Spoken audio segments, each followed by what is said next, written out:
নমস্কার, আমার গল্প পাঠ আসরে আপনাকে স্বাগত জানাচ্ছি। আজ পড়ে শোনাচ্ছি ঈশ্বরচন্দ্র বিদ্যাসাগর প্রণীত আখ্যান মঞ্জরি গ্রন্থ থেকে ধর্মভীরুতা নামক একটি ছোট গল্প। পর্তুগালের রাজধানী লিসবন নগরে অতি নিঃস্ব এক বিধবা স্ত্রী বাস করিত। সে 1776 খ্রিস্টাব্দে একদিন রাজবাটিতে উপস্থিত হইল এবং রাজার সহিত সাক্ষাৎ করিবার প্রার্থনা জানাইল। রাজপুরুষেরা বলিল, তোর মতো লোকে রাজার সহিত সাক্ষাৎ হইবার সম্ভাবনা নাই, তুই এখান হইতে চলিয়া যা। এই বলিয়া তাহাকে তাড়াইয়া দিল। সে তাহাতে ক্ষান্ত না হইয়া প্রত্যহ যাতায়াত করিতে লাগিল। রাজপুরুষেরাও প্রত্যহ তাহাকে তাড়াইয়া দিতে লাগিল। অবশেষে একদিন সেই স্ত্রীলোক রাজাকে পদব্রজে গমন করিতে দেখিয়া তাহার নিকটে উপস্থিত হইল এবং সম্মুখে একটি বাক্স ধরিয়া বলিল, মহারাজ, কিছুদিন পূর্বে ভূমিকম্প হওয়াতে যে সকল অট্টালিকা পতিত হইয়াছিল তাহার ভেতরে আমি এই বাক্সটি পাইয়াছি। আমি নিতান্ত দুঃখিনী। আমার 6টি সন্তান, অতি কষ্টে দিনপাত করি। এই বাক্সের মধ্যে যে সকল মহামূল্য বস্তু আছে সে সমুদায় আত্মসাৎ করিলে আমার দুরবস্থার বিমোচন হয়।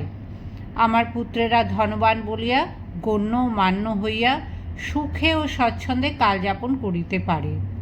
কিন্তু মহারাজ, এ পরস্যহরণ নিতান্ত অপকর্ম। অপকর্ম করিয়া পৃথিবীর সমস্ত সম্পত্তি পাওয়া অপেক্ষা ধর্মপথে থাকিয়া দুঃখে কালযাপন করা ভালো। আমি এই বাক্স আপনার হস্তে নষ্ট করিতেছি।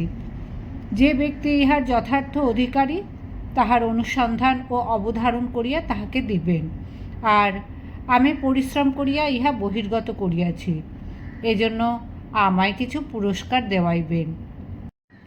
রাজার আদেশ অনুসারে সেই স্থানে বাক্স উদ্ঘাটিত হইল। তিনি তাহার মধ্যস্থিত রত্নসমূহের সৌন্দর্য নয়নগোচর করিয়া চমৎকৃত হইলেন। অনন্তর সেই স্ত্রীলোককে বলিলেন, তুমি দুঃখিনী বটে, কিন্তু তোমার তুল্য নির্লোভ ও ধর্মভীরু লোক কখনো দেখি নাই। তুমি যে ঈদৃশ মহামূল্য রত্নসমূহ হস্তে পাইয়া ধর্মভয় লোভ সংবরণ করিয়াছ, তজ্জন্য তোমায় সহস্র ধন্যবাদ দিতেছি।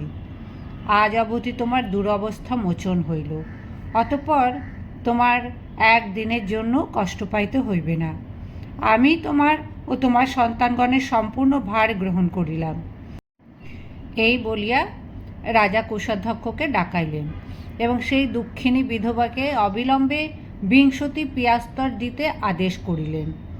অনন্তর সেই রত্নসমূহের যথার্থ অধিকারীর সবিশেষ অনুসন্ধান করিবার নিমিত্ত আজ্ঞা প্রদান করিয়া বলিলেন, যদি সবিশেষ অনুসন্ধান করিয়াও প্রকৃত অধিকারীর উদ্দেশ্য না হয়, তাহা হইলে এই সমস্ত রত্ন বিকৃত হইবে এবং বিক্রয়লব্ধ সমস্ত ধন এই বিধবা ও ইহার পুত্রেরা পাইবে।